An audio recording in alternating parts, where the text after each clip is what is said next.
बोलते बाबा जी तुम नौजवानों को भड़काते हो, तो क्यों नहीं भड़काओ नौजवानों को। एक बार बताओ, पूरे देश के इतिहास में आज तक एक भी 50 साल के बुजुर्ग का नाम बताओ जिसको फांसी हुई हो, हुई क्या? एक का नाम बताओ।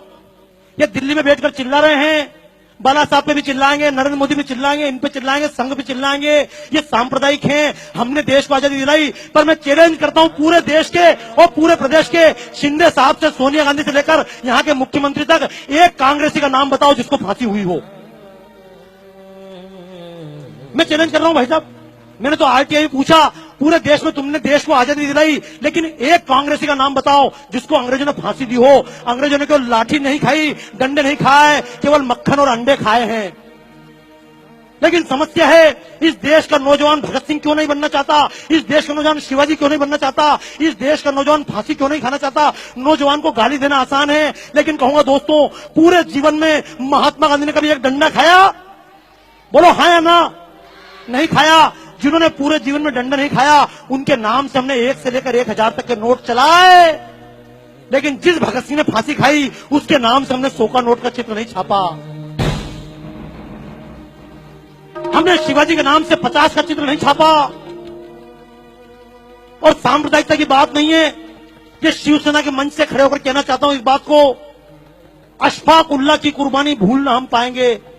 क्योंकि लोग सीधा आरोप लगाते हैं, तुम तो मुसलमान के खिलाफ हो, तुम सांप्रदायिक हो। तो एक बात कहना चाहता हूं आज इस पुण्यतिथि के अवसर पर, कि अशफाक उल्लाह की कुर्बानी भूलना हम पाएंगे।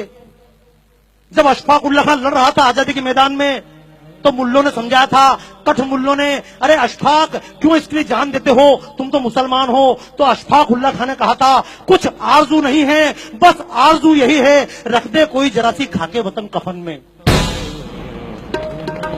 मर गया अशफाक उल्लाह खां। लेकिन ये मुसलमान के नाम से वोट लेने वालों ने आज तक अशफाक उल्लाह खां के नाम से 10 रुपए का नोट नहीं चलाया। इस देश की लड़कियां, झूठ मत बोलना, पूछना अपनी बच्चियों से, क्यों लव जिहाद के चक्कर में फंस जाती हैं। लक्ष्मीबाई नहीं बनना चाहती, जीजाबाई नहीं बनना चाहती, कैटरीना कैफ बनना चाहती, दीपिका पादुकोण बनना चाहती। क्यों? क्योंकि जिसने देश के लिए ये प्राण दिए, जो मैदान में लड़ते लड़ते मरी, उस लक्ष्मीबाई के नाम से हमने 1 रुपए का नोट नहीं चलाया। तो दोस्तों, मैं तो एक बात कहता हूं, सरकार नोट भगत सिंह के नाम से चलाए या ना चलाए, हमारे दिलों में छपना चाहिए या नहीं? कितने लोग तैयार हैं? तैयार हो? एक बात, क्यों आप लोग जान ही रहे हो वापस यार? मैं चक्कर में 25% निकल जाऊं, निकलोगे क्या? अच्छा सुनो, देखो एक बात बताऊं, जब भगत सिंह को फांसी दी जा रही थी, मैं शब्द बोल रहा हूं, मैं जब बोलता हूं मंच से, कारण समझ लेना, मेरी जितनी प्रदर्शनियां सब विदेशों में लगती है।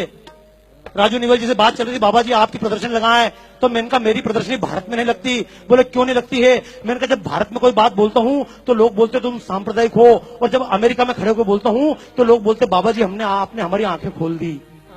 तो कारण समझना दोस्तों, जब महात्मा गांधी ने लॉर्ड इरविन से बातचीत की थी, समझौता हुआ था, तो लोगों ने कहा था महात्मा जी, भगत सिंह ने किसी की जान नहीं ली है, संसद भवन के कोने में बम फेंका है, किसी व्यक्ति पर नहीं फेंका। आप भगत सिंह की माफी के लिए बात करो, शर्त रखो, भगत सिंह को माफ करो। तो महात्मा गांधी ने कहा था, ये भगत सिंह, ये अशफाक उल्लाह खां, ये क्रांतिकारी, ये चंद्रशेखर आजाद, ये क्रांतिकारी आतंकवादी हैं। तो मैं भी एक बात कहना चाहता हूं, अगर भगत सिंह आतंकवादी थे तो मैं भी आतंकवादी हूं।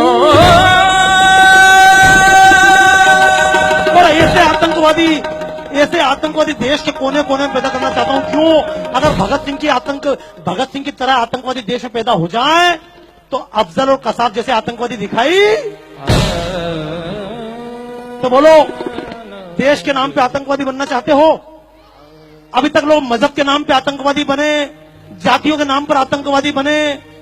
हालांकि आतंक का मतलब यह नहीं कि बम लेकर निकल जाना, मारोगे किसको मारोगे? देशवासी को मारोगे क्या? लेकिन कम से कम और किसी को मारो मत मारो, अपने स्वार्थ को मार लेना।